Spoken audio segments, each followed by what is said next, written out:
यकीनन हुकूमत आप चलाने की बात कर रहे हैं। मैं आपको सरकार के कुछ ऐसे गुणों के बारे में बताना चाहता हूं जिसके बारे में शायद आपको भी पता नहीं होगा।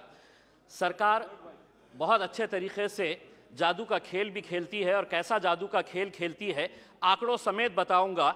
एक हाथ से देना और दूसरे हाथ से खींच के कैसा लेना, ये पूरे आंकड़े समेत बताऊंगा। इस वजह से बहुत ज़्यादा विरोध करने की ज़रूरत नहीं है। अध्यक्ष महोदय, 8 फरवरी यानी कि कल के दिन रिजर्व बैंक ऑफ इंडिया ने रेपो रेट 25 बेसिस पॉइंट से बढ़ा दिया है।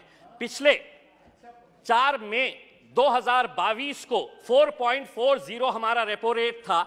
8 महीने के अंदर 6 मरतबा रेपो रेट बढ़ाया गया है और अब ये रेपो रेट हो गया है 6.50। अब हो सकता है इनमें से कोई खड़े रहेगा और कहेगा कि आरबीआई है, इसका हमारे से क्या लेना देना, बजट से क्या लेना देना। तो सुनिए गौर से, आरबीआई जब रेपो रेट बढ़ाता है तो किसी ने 20 साल के लिए होम लोन लिया है, यानी कि 240 महीने के लिए लोन लिया है, और रेपो रेट 2.25% से बढ़ गया है, तो 120 से 160 महीने का एडिशनल ईएमआई उसको भरना पड़ता है। किसी ने 25 साल के लिए यानी कि 300 महीने के लिए लोन लिया है, और अगर 2.25% से रेपो रेट बढ़ गया है तो उसे 199 महीने एडिशनल ईएमआई देना पड़ता है।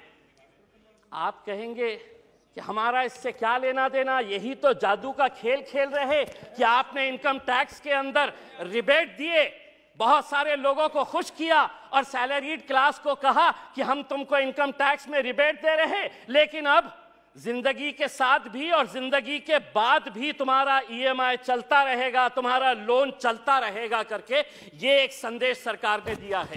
अध्यक्ष महोदय, एजुकेशन के लोन के अंदर सरकार ने जो आंकड़ा दिया है स्कूल और हायर एजुकेशन के लिए 1,12,899 करोड़, बहुत अच्छा बढ़िया सा फिगर है, जिसमें से 61% स्कूल एजुकेशन के ऊपर खर्च किया जाएगा, और इन्हीं पैसों के अंदर से 14,500 पीएम श्री नाम के स्कूल्स बनाए जाएंगे। अध्यक्ष महोदय, मैं पूछना चाहता हूं, जो बच्चे आज गांव के अंदर पढ़ रहे हैं, जो जिला परिषद के स्कूलों के अंदर पढ़ रहे हैं, मेरे अहम सिर्फ अकेले औरंगाबाद जिले के अंदर अभी सर्वे करवाया सरकार के जरिए 1600। राणे साहब, आप महाराष्ट्र से आते हैं, अकेले औरंगाबाद जिले के अंदर 1600 ऐसे स्कूल्स हैं जिनके सर के ऊपर बच्चों के क्लासरूम्स के अंदर पक्की छत नहीं है, टीन के शेड के नीचे ये 1600 बच्चे तालीम हासिल कर रहे हैं। उनका कसूर सिर्फ इतना है कि वो किसानों के बच्चे हैं, वो गरीबों के बच्चे हैं, वो मजदूरों के बच्चे हैं।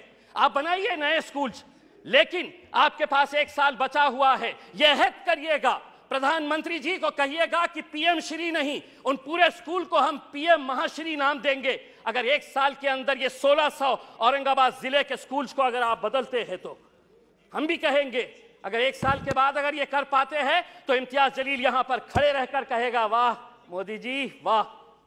दूसरी ये बात है अध्यक्ष महोदय, माइनॉरिटीज के बारे में मैं ये बताना चाहता हूं। राणे साहब, हम तो फूल थे, तुमने हमें कांटा बना दिया, और अब इसी कांटे से कहते हो कि चुभना छोड़ दे। नहीं छोड़ेंगे हम लड़ेंगे, क्योंकि इस मुल्क के ऊपर जितना आपका इख्तियार है उतना इम्तियाज जलील का भी इख्तियार है। अगर आप हमारे साथ नाइंसाफी करेंगे तो हम खामोश नहीं बैठेंगे, हम लड़ेंगे। क्या वजह है कि आज फाइनेंस मिनिस्टर हमको इस बात का जवाब दे कि कैसा 38%, कौन सी ऐसी मिनिस्ट्री है जिसके अंदर 38% का बजट कम कर दिया गया है। 1913 करोड़ रुपया आप हमारे गायब कर देते हैं, और आप ये उम्मीद करते हैं अध्यक्ष महोदय, आप ये उम्मीद करते हैं कि हम खामोशी से इसको बर्दाश्त कर ले करके। मैं आपको बताता हूं कि नीति आयोग की पॉलिसी डॉक्यूमेंट है, the action agenda and the strategy document ने क्या कहा है। Muslims and other religious minorities in India have been lagging in several development indicators including educational attainment, gender equality and workforce participation। इसके बावजूद भी आप 38% हमारा बजट कम कर देते हैं। 2022-23 के अंदर आपका टोटल बजट जो था उसके अंदर माइनॉरिटीज के हिस्से में कितना आया, तो 0.12%। इस बार जो बजट आपने दिए हैं वो कितना हुआ है, बी अगर देखा जाए तो 0.07%। अध्यक्ष महोदय 2 मिनट। तो ये टोटल एलोकेशन अध्यक्ष महोदय, ये कितनी गंभीर बात है कि देश आगे बढ़ेगा, लेकिन माइनॉरिटीज के लिए जो बजट दिया गया है 2012 और 13 के अंदर जो बजट था वो बजट इस बार दिया गया, यानी कि देश आगे बढ़ेगा और माइनॉरिटीज पीछे रह गए। ये कब तक चलेगा?